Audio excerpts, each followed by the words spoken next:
The last drama is yet to unfold regarding the disputed Akwa Ibom North-West Senatorial ticket of the All Progressive Congress, APC. The ticket is a subject of dispute between former Minister of Niger Delta Affairs, Senator Godswill Akpabio, and retired Deputy Inspector General of Police, Udom Ekpoudom, who was declared winner of the party's primary on the 28th of May, has vowed to retrieve the ticket from Akpabio after the Independent National Electoral Commission, INEC, listed him as the candidate for the zone in the 2023 elections.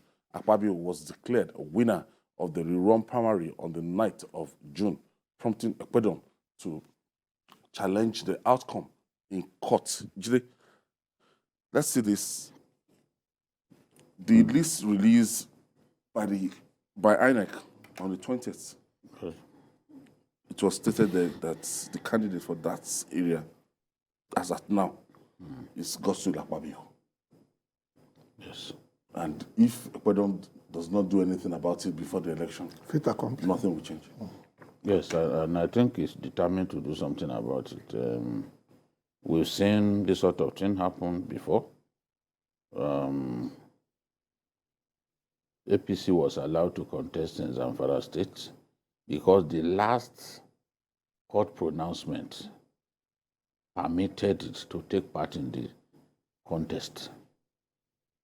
And it went into that contest, won resoundingly. It's a one-party state in Zamfara and some states of the north. But what did we see? After the election, the case had already matured at the Supreme Court. By the time the Supreme Court gave its own verdict, it went against the APC, and it lost across board, enabling Matawale Maradun, Governor Muhammad Bello, to become the governor of the state, having won the primaries as PDP candidate. So the intrigues, I find the intrigues really interesting. I know that Akpabio doesn't give up a battle easily.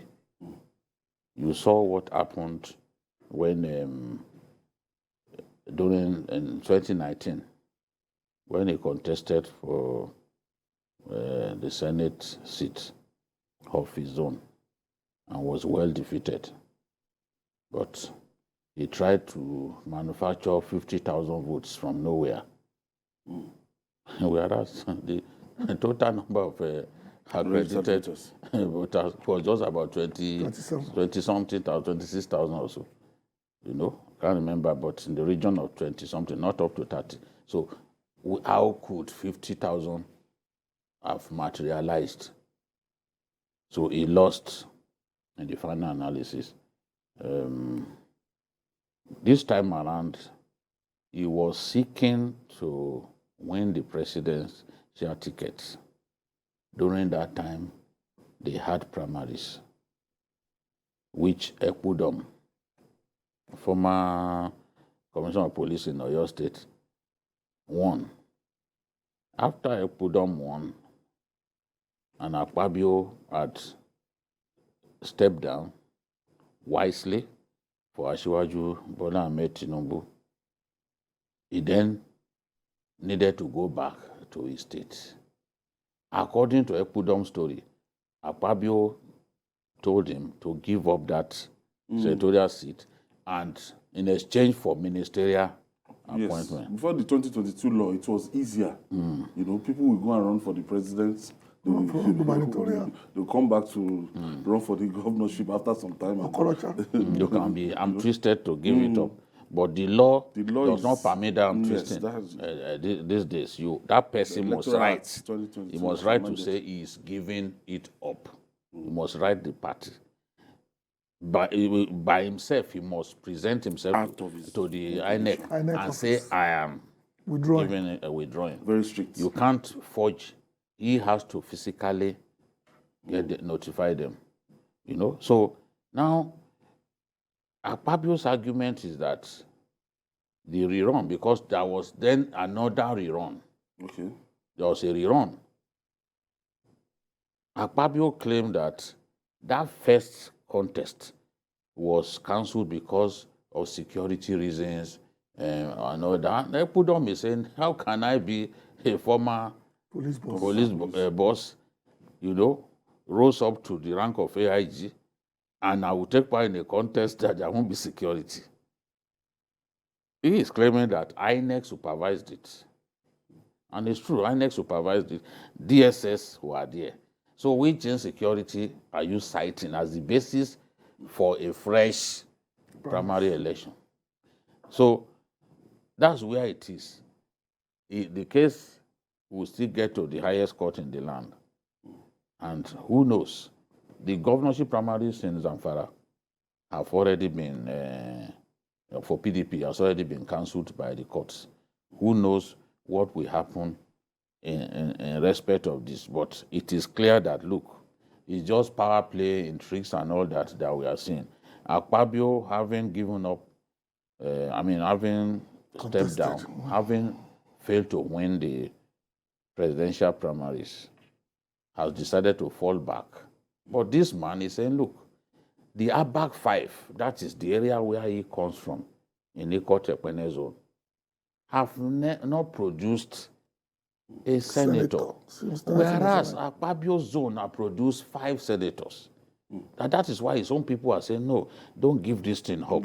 You have to continue fighting. I know that Ekpoudom will not give up.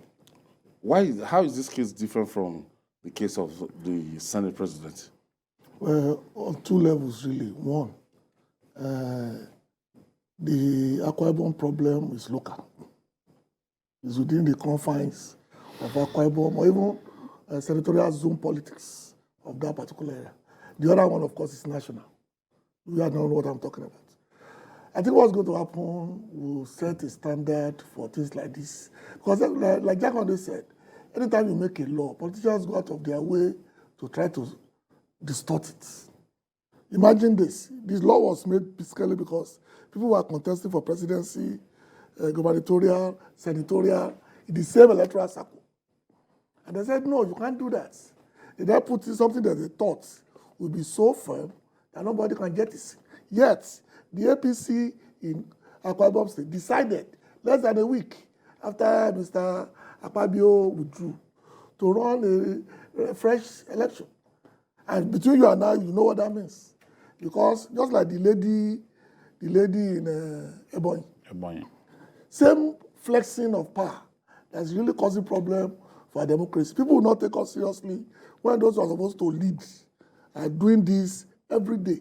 The level of impunity is it's just greed for power, nothing else. I don't know. You've been governor 8 years. You've been minister, not only minister for Delta affairs. That's about the biggest you can be, apart from 1 or 2 other ministries in Nigeria. And yes, you decide you want to go back. You're also Senate leader. He was, I think, Senate leader at a point.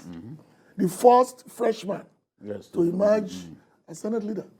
I don't know. The level of greed of our people is outstanding. Because you don't understand what else does he want. Because even within the zone, it's clear that some people are in the minority. This is the opportunity. And you still want to grab it. It's their chance. It's not fair. Jude, I think moving on now, there should be a kind of timeline for this kind of litigation. We should know timeline to the time of election.